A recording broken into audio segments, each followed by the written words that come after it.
I have a few poems here. You can stop me if I'm running over. I have The Pilgrim's Woods, The Mole's Design, Juvenilia, Observer of Unity, and Lacrimosa. So I'll start with The Pilgrim's Woods, which is a poem that I wrote in winter, and it was a response to, there's a really wonderful poem by Kipling, which is The Way Through the Woods. And he ends with the line, "But there is no way through the woods." And I was musing on that when I was walking in the snow, and I could see the footprints of people who'd walked before me. And I thought, no, there is a way through the woods, and it's the path that is formed by people walking. So this is about that idea. The Pilgrim's Woods. These are not Kipling's woods, pathless, uncharted, abandoned. These woods carry goods for the secular pilgrim to construct their path through crystalline patterned hymns to natural forms, palaces of undergrowth and saplings in swarms bedecked with stalactite arrows that point to a path for the winter traveller.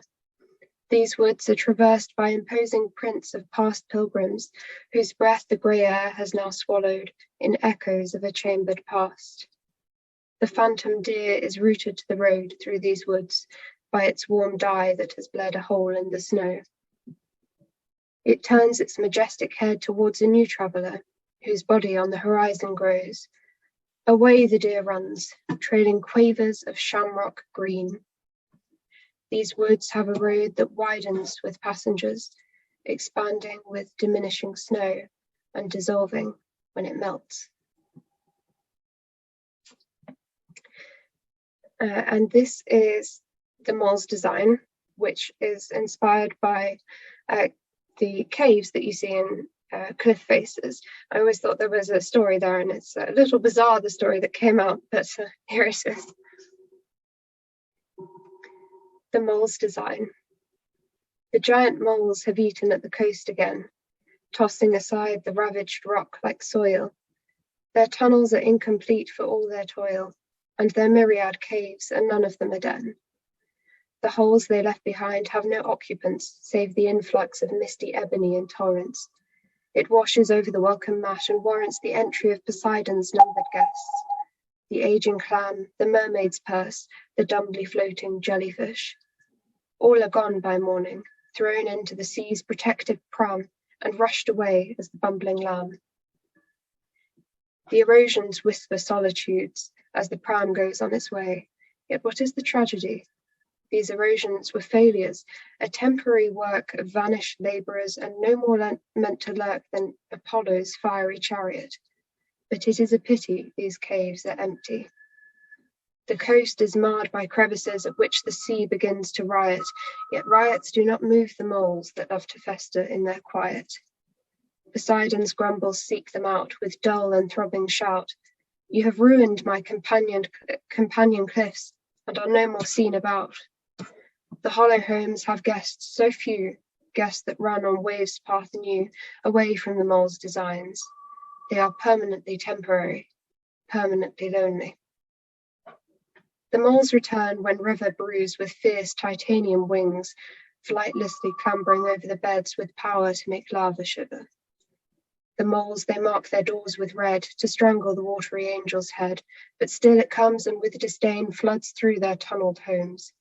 Muddy arteries are choked and clogged, and moles march to their cliffs, where still a grieving sea bemoans open wounds on unloved friends. Fix what you have broken, says the water to the moles, from voice of sea and brook and river, from land to coast in rolls. The moles set to work on finding for their ravaged homes a guest, as the sea looks on to see the moles do its request. They look at one another with blind, black, beckoning eyes, revealing in the silence their plan in cunning cries. And so they patter on the beach, one behind the other, to find the guest they know will teach the angel to comply. Crouched on the glossy floor, with fingers caked in golden grime, is the child, and the guest espied, the victim of their crime. She goes with trusting skip to see the secret place they promise her, that temple built of shadows and blades built up from earth. Wait here, they say as they nudge the guest into their sodden den. At dusk the feasts of clams will come, and glittering shoals at 10. The sea it comes a-muttering, to see its cliffs in company, to mend its sunken holes. The watery angel flutters in to where the guest sits at her table, hair tied back and in a plait, but shyly looking at the wall. With horror in those titanium eyes, the angel screams back at brook and river. Turn back if you are able, yet the crowds are running, quick to greet the guest the moles have brought. After this, the mole's compassion, tepid titanium no more sought. Natalie, if you want to share screen, it's on now. Oh, thank you. I'll switch to that then. 1 second. Can you see my screen now? Yes. Okay, so this one is Juvenilia.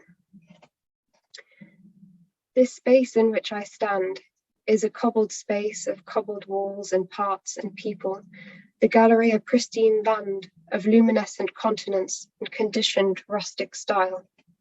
The place is its own culture, with its own peculiar rituals, glass of champagne and twitter of conversation, like birds dropped by the wind and wings upon a stile, to give voice to a silent field and its taciturn hedgerow.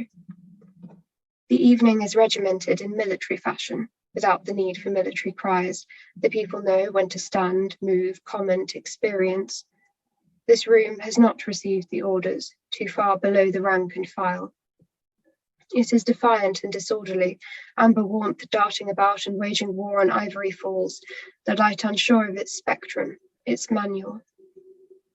Paintings are arranged neatly on the hilly stone, but the walls erupt into peaks and valleys in a valiant protest against order and ease. On one side are sombre portraits of men whose names would have been lost to time were it not for the name of their second creator, that earthly god revered simply as painter. On the other, the frenzied chaos of Greek myth and many a human tragedy are mounted in gold frames, where death and destruction surrounds melt into a jubilant rococo that has curlicued its passage into every century. Only one painting in the cobbled space has quietly joined the revolution. It is a petite statement of cadmium yellow, with a scribbled sign underneath, Juvenilia. One more sip of the champagne, and I find that someone has gently disposed of the piece.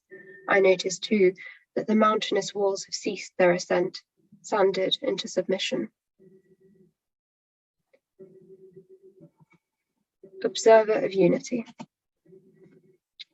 Brandished in cloaks of Plutonian ice, you played in your secluded kingdom. Steady asphalt crumbled to make way for a land of fantasy and mystic day. The times were monogrammed, allotted, numbered, concluded in childhood's last hurrah. Those hours where I was on the periphery of a falsified truth, meaningless to me, save for its connection to your company. But what was this company of yours exactly? Congealed, nauseated lapses of unclassified rejection steeped in the illusion of childhood games. You do not have the sparkle, they told me, the gift that enables you to see our kingdom. That glorious plane I never attained and forgot as adulthood approached. Childhood fantasies were trivial and insignificant, bathed in an oceanic finitude and composed of luscious immaturity. Yet I remember the unattainable kingdom now. I am an adult. I stand before two grown creatures, and I am still on the periphery of a forbidden kingdom. This last one is Lacrimosa, which was inspired by, it's a wonderful piece, Mozart's Lacrimosa. Under Peter's psychedelic dome, humming with the pressure of empty space, a lady hewn of marble is laid upon the floor, delicate as lace. Her body is immovable, a corpse in sordid hours of rigor mortis, eyes closed as the king asleep in the mountain, settled quietly for eternal dormancy.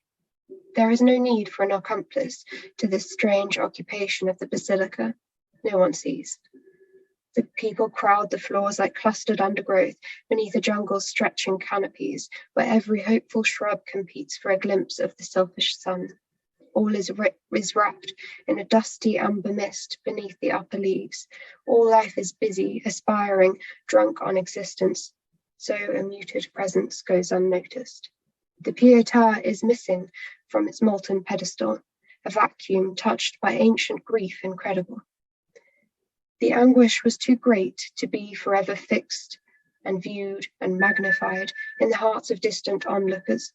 Oh, what torture it is to be on the precipice of tears, lakes of sadness in stone entrammelled. I walked to the slain Carrara lady, near engulfed by the unrippled floor, which above her deadened figure seems to soar into a vexed disquiet. There is water upon her cheek as I stroke the glacial surface and feel upon my face the touch of winter amidst the summer throngs.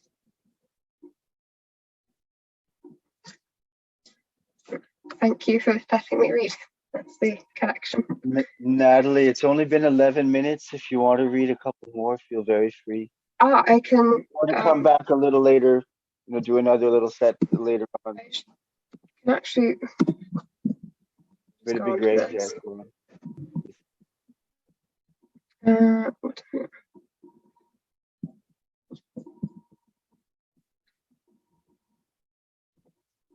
Timenos. There exists a marked-off holy place in the recesses of summer evenings, where the sun has scorched the Elysian grasses into submission with the gaze that murdered Icarus. It is a languid place of power, serenity tinged with the foreign dynamism of a throbbing golden orb.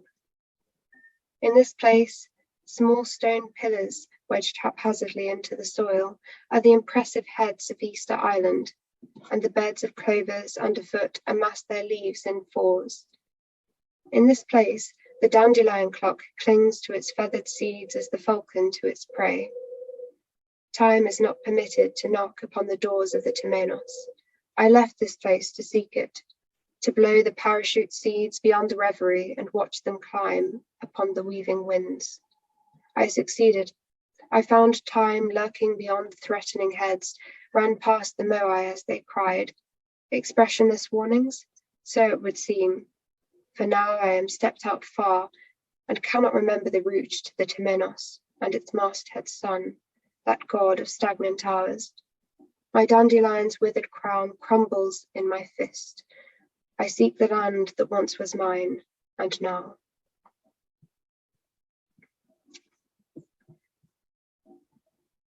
Written water. Silky ropes of liquid fog swirled beneath the soft surface of the lake, a tailor of the depths begging of me my richest material with such beauteous longing as to make my heart ache. It called for what was mine like nothing ever had, dreamily yearning for every fibre that could be offered, a gaze formed of 1,000 sable pupils, reaching as one for my sacrifice to its fluid altar. But one touch was the silent cry of the unrippled surface, seeking freshness of my old material. But one touch was its deafening whisper, the crackled request that raised my hand as Lazarus. The fingers that once clutched at insignificant soulful scribbles upon a snowy white canvas, material vaporous to the harsh day, loosened their grip and let slip the words to the greedy silken lake.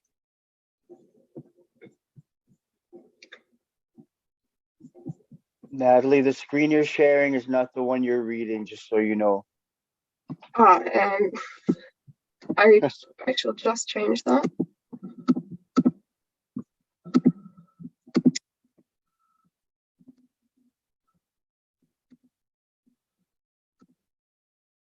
Has it changed now? Yes, it just did. Thank you. Okay.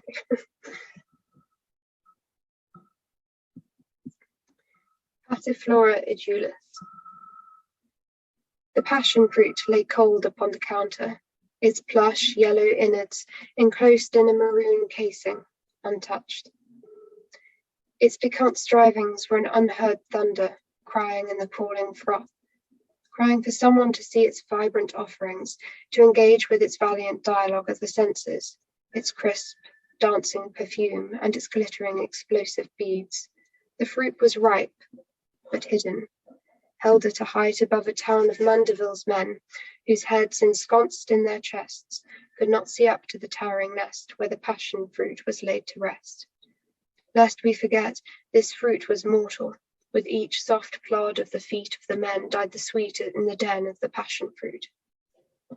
In swirling fits of decay, it bruised its honey, forgot its dialogue, fell from its nest, all while Mandeville's men walked on.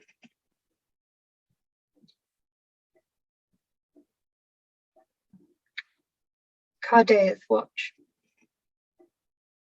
I lay at peace once, in the pocket of childhood, in the vestiges of quiet evenings. I lay with the cloth curled round my limbs, lithe as smoke, driven into the ashen palette of dusk. Dusk was the poem lost in translation, where colours leapt from their pigment and died a horrid and magnificent death of blue celeste before the dawn of sleep.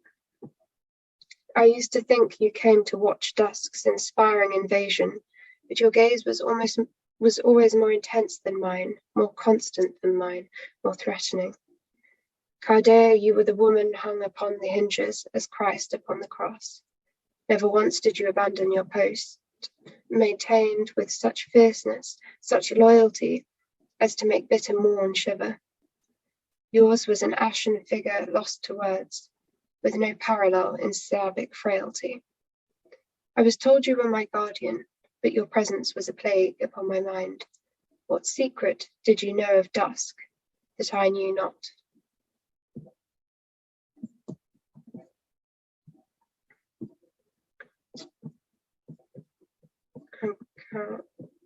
Sorry, 1 second.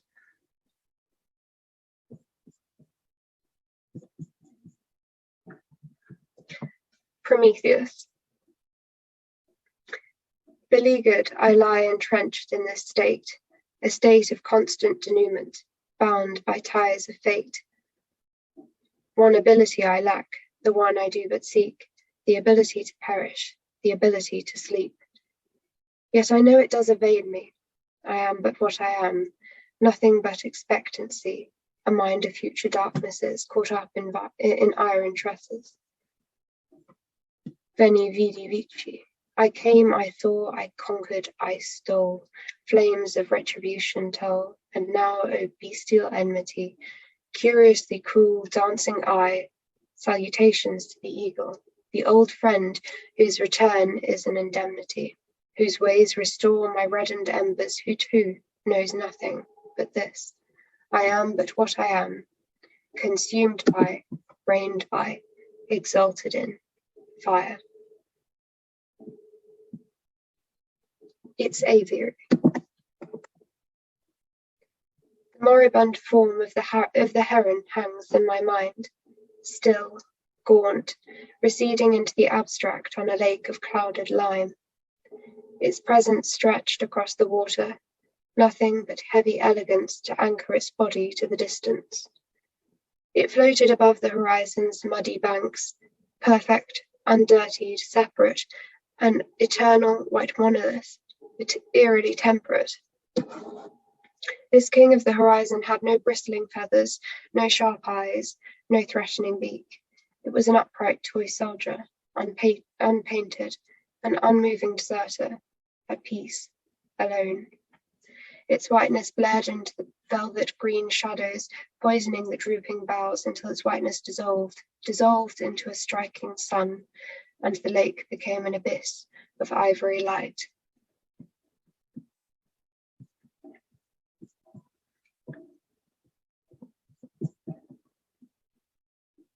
I'm just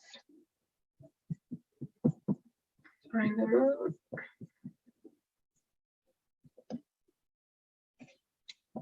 Lunula.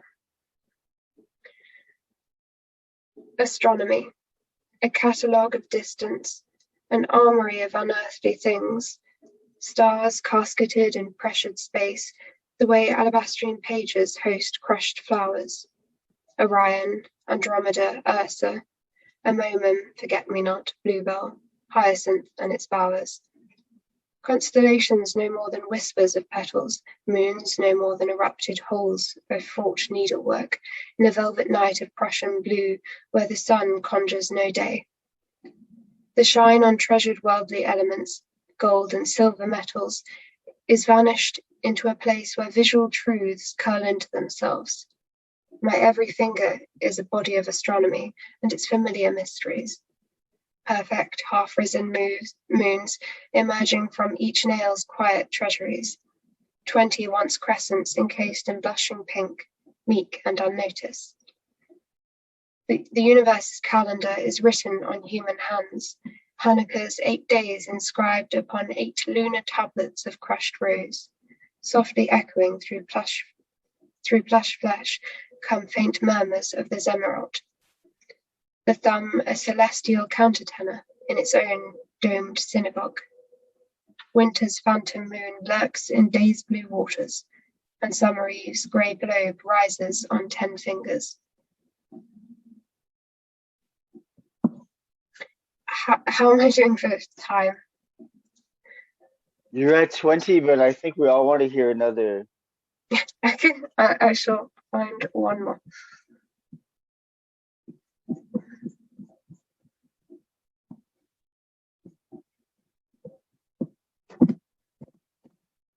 This is again a rather unusual one, perhaps in the vein of the mold design. The fox lies dead in the bookshop. And this was written after I picked up a poem called The Frost Fox in a bookshop. And my mind started to wander, and I wanted to pick up on that process of the wandering mind when you pick up the book and when the words erupt into your past memories from the page. What is a bookshop? A maze, an organism, a hearth, a salon, a sanctuary, certainly not a morgue. Yet before my eyes lies the lacrimal limpness of a form life has forgotten, like an indifferent lover. Between the rectangular islands of paper and wood, a frosted fox, numb with the spectre of death, carries out its unassuming occupation of the space and its lost comforts. It has been conjured just for me, a personal exhibition, an incantation formed of involuntary whispers as I finger the lines of poetry, the scrawls, curves, and curlicues of black on vacuous white, and their strange power. The fox disturbs my sense of quiet and the sweet aroma of release, expected of a bookshop's secret corners, when mundanity and torment cease. Why do its blank eyes stare at me with such hideous reality? Why do I have to envisage its skeleton protrude from rigor mortis as my mind extends into the future, dragging me there to find what? Understanding of this existential paradox, knowledge of the thing that is present and vanished, being and unbeing, future and futureless. The fox lies dead in the bookshop. I point to the thing wordlessly, tugging on the arm of a neighbour as I did with my mother at 6. Do you see the fox that lies dead in the bookshop? Nous sommes pas dans une librairie, comes her reply, as she turns away and glides across the Seine, muttering her own incantation from across the channel. I see that she is right. There is no fox, no bookshop. I am a whirling dervish projecting memories into the spinning circle of white between the poem and my past.